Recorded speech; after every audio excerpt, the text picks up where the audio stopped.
combating loneliness, snow buddies, and a unique sister city agreement between one metro area city and the Cheyenne and Arapaho tribes. That and so much more, we are honoring community connection and service on this edition of Connected Colorado.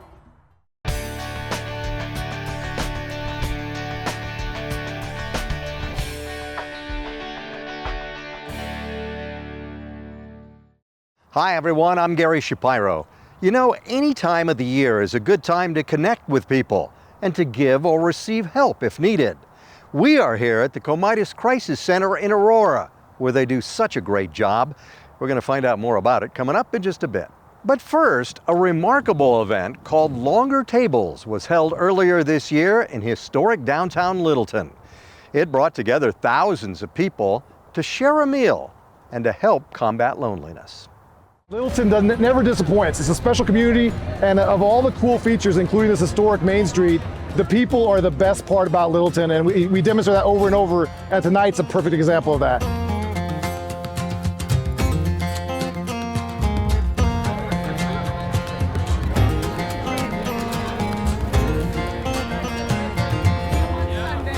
So about almost 4 years ago, I met with a bunch of service organizations here in Littleton, and they asked me, what was my, big ideas for Littleton? What did I want to see happen? And I said, it would be great. We were just coming out of COVID in 2021, and I said, we need to get the community to come together and just have conversations again. I said, it would be amazing if we could do a community dinner all the way down Main Street and have thousands of people come and talk. And here we are tonight.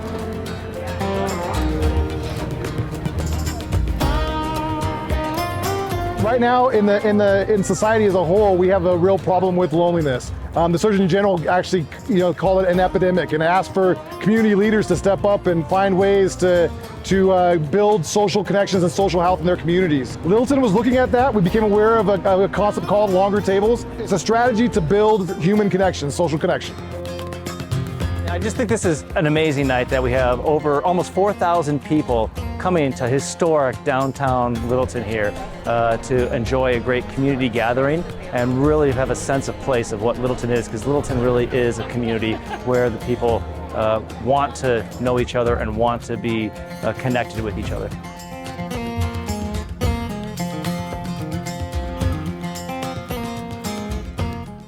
When it's cold outside, community service and partnerships are especially critical. And when it's snowing, well, that's a big problem for people who aren't able to clear their sidewalks. But the city of Arvada, well, they have a snow buddy program.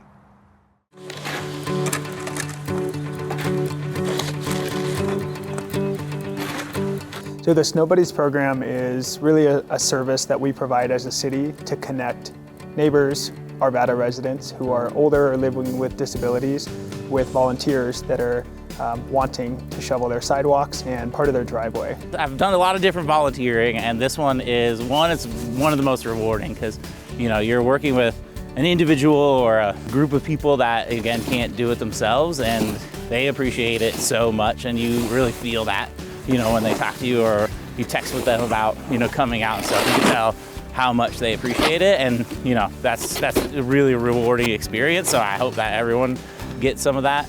Volunteers have 24 hours after snowfall ends to get over to their buddy's property and to shovel their sidewalks and enough of their driveway for one car to get out. And volunteers are committed to shoveling for their buddies for the full duration of the winter. I'm part of the Snow Buddies program in Arvada. I just come out here with my parents and my brother, and we go and help shovel a couple of driveways every time it snows. I do it for a couple of reasons. I do it to help the community. I mean, I know some of these people have a hard time shoveling their driveway themselves, and so to be able to come out here and help them is great. So from all the neighborhood programs that I manage, I think this one is the most heartwarming. For me, it's the most exciting to see the volunteers get to know their buddies year after year. Some of these volunteers have the same buddies, so they're able to have a continuous relationship with that neighbor and get to know them. In terms of volunteering, it's really not that much time overall, it's just when it snows. I've done it at a couple of different houses that I've lived at for a lot of different people. It's overall, it's not a huge commitment. This is something I'm able to do, but without sort of taking up too much of my time. So it's one that I kind of have kept coming back to because, again, it's as rewarding as it is, it's really awesome to do.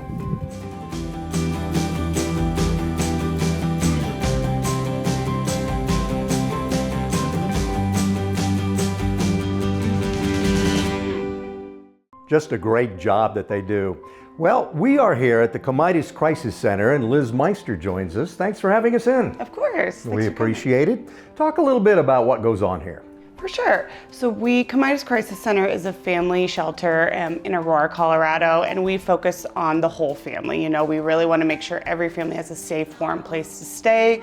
We have a few transitional housing programs in here as well, and the goal is to get as many people off the streets, especially kiddos. Yeah, it's a big mission. You cover a lot of ground here, right? Absolutely, yes. We can house up to about 200 people in this building, families of all sizes. We have families of a parent and a child to a family of 10. We kind of cover every size of the family. We do also have a substance misuse program for adults experiencing homelessness, and then transitional housing for veterans and their families. I know Comitis has been around for a long time. What does that mean? What does the name of the shelter mean?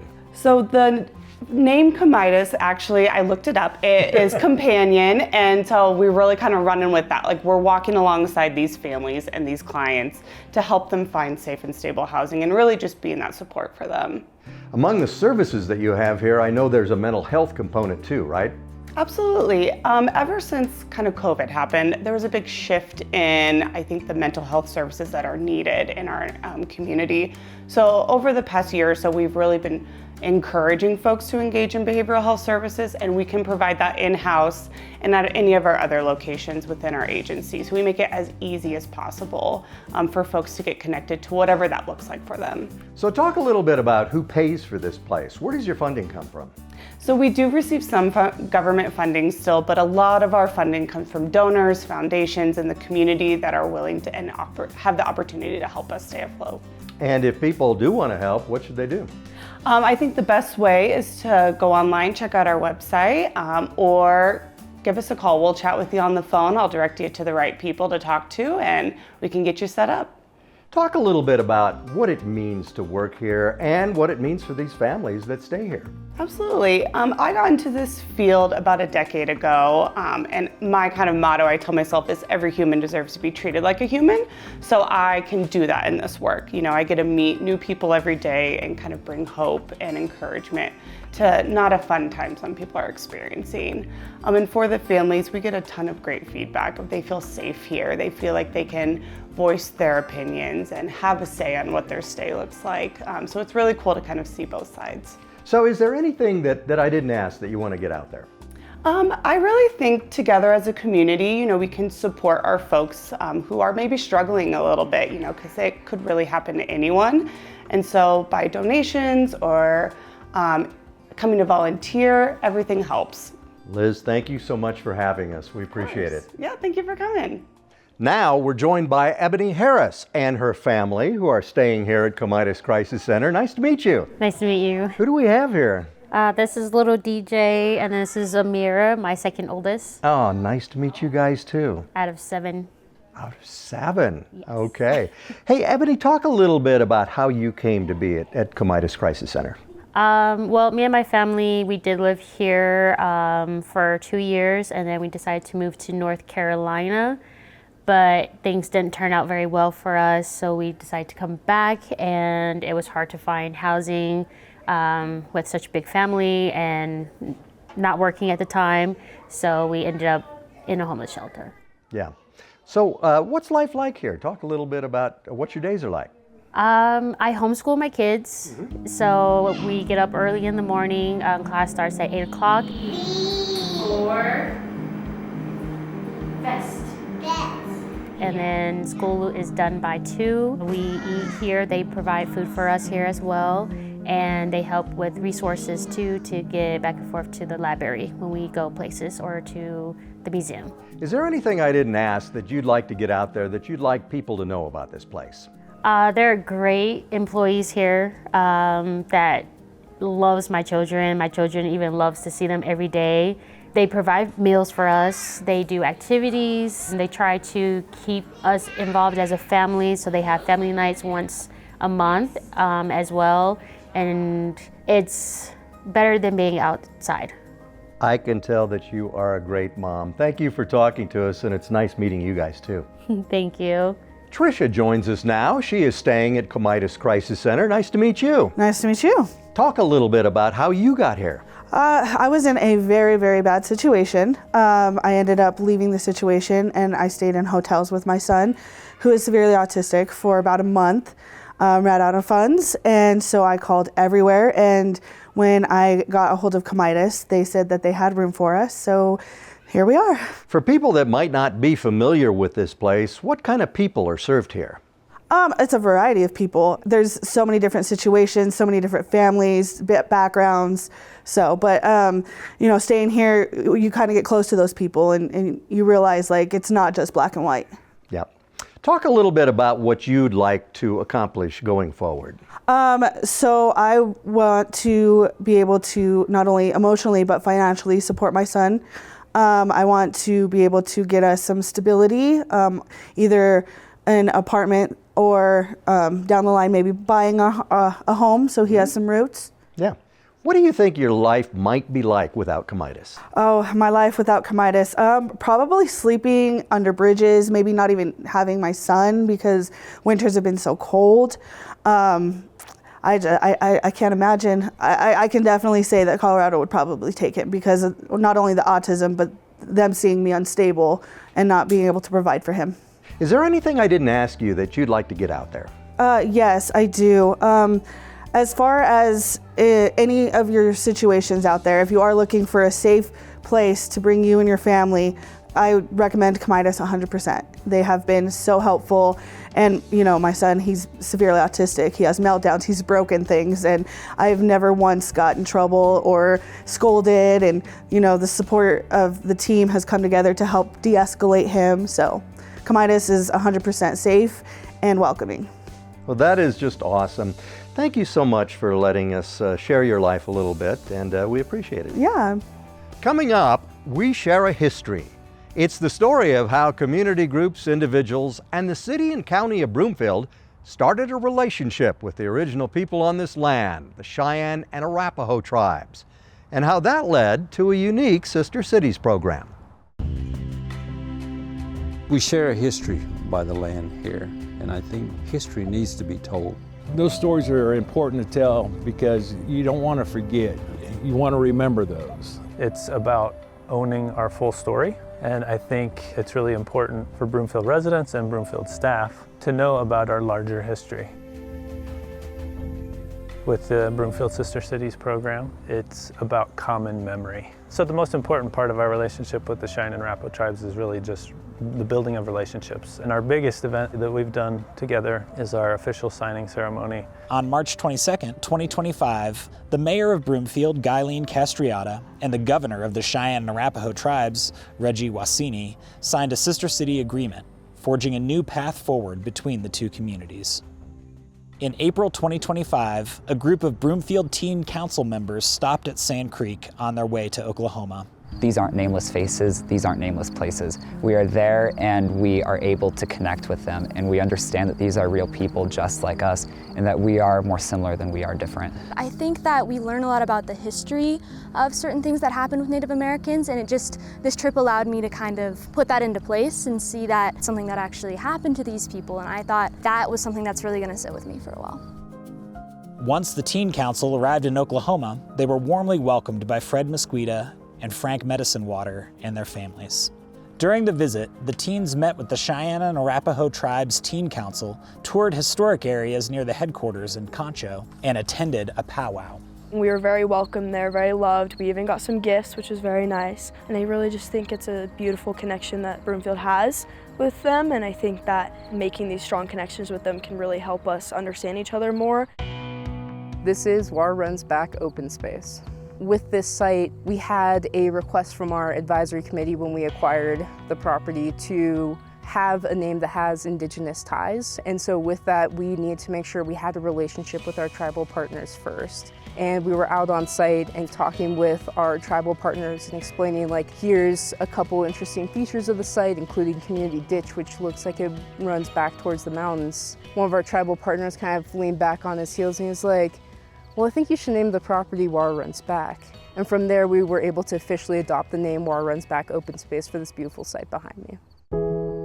Oftentimes, the episodes about the displacement of Native people are left out of our common histories that we share. Recognizing, acknowledging, and working to find a better way in light of our past. And their story of resilience and how they continue to move forward, they continue to tell stories, and they continue to hold these memories with them while also creating new ones. We're hoping that this place can be a point of connection, a point of healing for everyone. As the Broomfield community, this is something where we can learn how to address our shared history, however painful that is, and create new history together.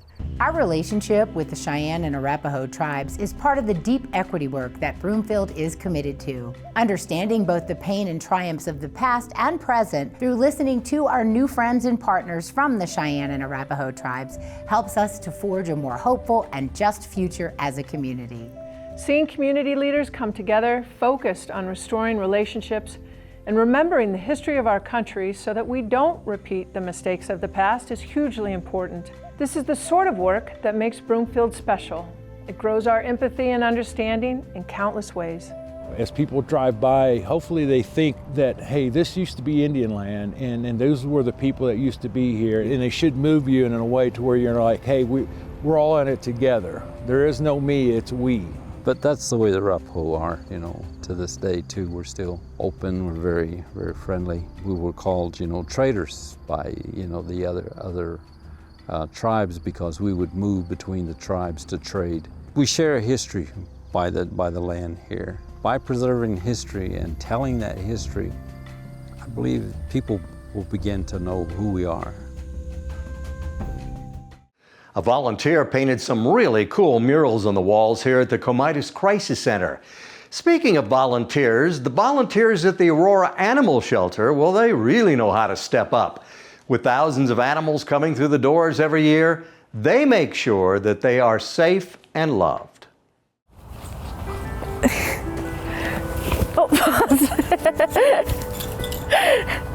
Some of the dogs, they're strays, so they may have been scavenging for food. There's some dogs who come in as neglect, so they might not have been loved as well as they should. And then there's some dogs who just come in as owner surrenders because, you know, they can't take care of them for whatever reason. Hi, my name is Carissa, and I'm a volunteer at the Aurora Animal Shelter. I'm Austin, and I'm also a volunteer at the animal shelter. The main thing that we do is we take dogs out during the day, so we take them out and play with them. Usually they're stuck in the kennels, so we get the chance to get them out of the kennels. So today we're in Starkey Ranch with Noodle, and Noodle's been at the shelter for around 70 days, and he is the silliest dog. That's why we renamed him Noodle. So we both want dogs, but we travel a lot, and so this is our chance to kind of fulfill that hole in our life of being able to hang out with the dogs. It's just a really fulfilling opportunity to just give dogs love and care that they might not have had previously. And part of being a volunteer, you could also take them on this program that they have called Adventure for Adoptables, which is taking the dogs on a field trip. So we'd usually take them on like a brewery and have them socialize and meet more people, or take them on a hike, just depending on like their personality and what they enjoy doing. One of the other things we do is also we take a lot of the dogs' photos just to update their profile. The big thing is that when they come in, the only photo that they have is an intake photo, which is when they're really scared and timid. And so we know that they're not scared and timid dogs. We know that they're really great and loving dogs. And so we do a lot of things to get that to come out in the photos. I mean, I really encourage anybody who has the time and wants to hang out with the dogs to do this, because it's like a great way of getting them socialized. I think that's really important for them to be able to be like the best adoption candidate. Most of these dogs come in as strays, and we don't know what their life was like prior to that. We don't know if they're cared for. We don't really know a lot. And so it's a really great feeling to know that we've put in so much time and effort to help them feel safe or feel confident with people, feel confident with strangers, and they're going to a home where they're going to be fed and loved and cared for the rest of their lives. The thing we say at the end is we hope we never see them back, right? Like we hope they go to a loving home and stay there for forever.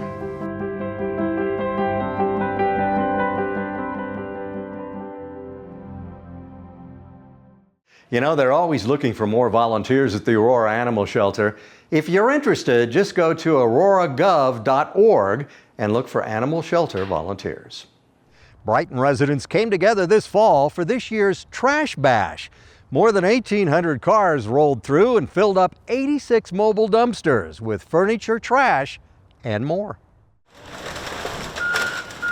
Brighton residents came out in droves for the city's largest event. We're out here doing Trash Bash. For Julian Sanchez, this is the first Trash Bash he has ever worked. I've only worked here for about 3 weeks, so it feels really good. You know, I get to meet new people. But before the 2-day drop-off event, Public Works crews were already collecting trash. Our special needs pickups, we would just head over to people's houses, pick them up for them if they can't come out here today.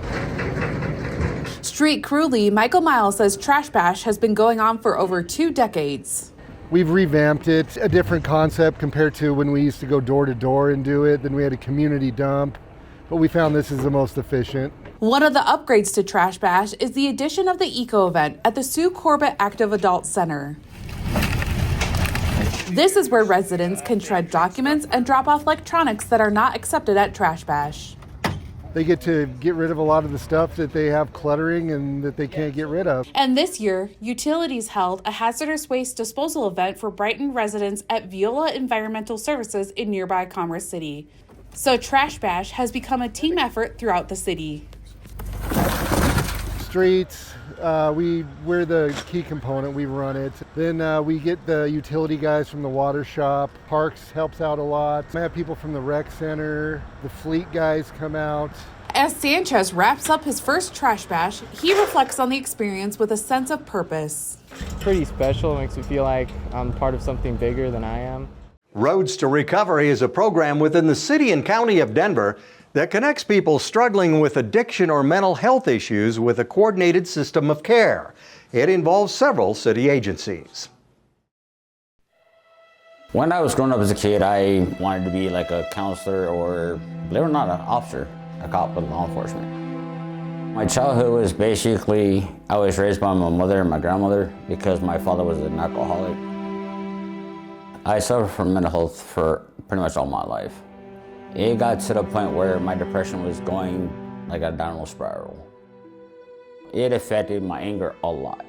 That's why I ended up in jail, prison twice in Vegas, multiple times out here in Colorado.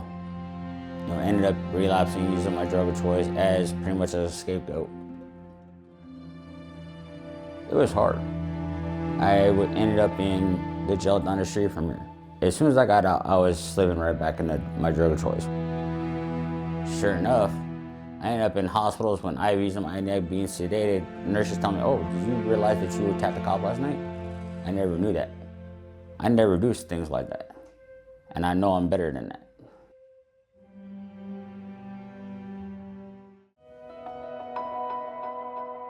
Roads to Recovery is a system of care for people who are struggling with addiction, mental health, and behavioral health needs. Our goal is really to divert people out of the justice system and into services to support stability. We do that by meeting people where they're at, giving them a choice on what they would like their stability journey to look like or their recovery journey to look like, and then supporting them through that whole process. I have been working with James here for about 1.5 years now. He has definitely gone through it all. Peak addiction, lots of justice involvement, homelessness, severe and persistent mental health. All of those factors have made it really difficult for him to kind of get back on his feet and break those habits, those cycles. At the beginning, James was always in crisis. He always needed like the top level of support. He couldn't process any of it on his own. He didn't have people in his corner that could teach him how to do that. So James is in charge of the chore board. So 1 week you might be unloading the dishwasher. 1 week you might be taking out the trash. Everybody gets a chance to do all the chores because that's what it takes to live on your own anyway. James is a great guy. Really, he is. I think through his addiction, he lost who he was. When we are able to divert people out of the justice system and into the coordinated system of care, it really helps get to the root of the issue of why they continue to go to jail. And so if they're getting picked up on trespassing charges or low-level drug charges, and we're able to connect them with a service to help solve what the root of that issue is, rather than going to jail, they're able to learn pro-social activities. They're able to have these life skills, and instead of using the justice system, they're able to really get back on their feet in a different way with support from the program. All the teams that helped me, like Second Chance, My sober living house mentor country, Roads to Recovery, my therapist, all my teams behind me, I can't do without them. Sometimes when stuff gets rough, I try my best to handle myself, but if I know I can't, pick up my phone, call for help. All these different people and organizations fill a unique need. You can look at him as a holistic person and everything helps him in a different way. We can't just do it with one resource or one person. All of these things come together and really lift him up. What Roads to Recovery sets out to do is flip the way the system works, that when someone is ready for services, we are ready with a menu of options for on-demand access. Everyone's journey is different, and so it's really important for us to be able to provide a variety of services in real time so that people can choose what is that next best step for them, and then we support them along that journey.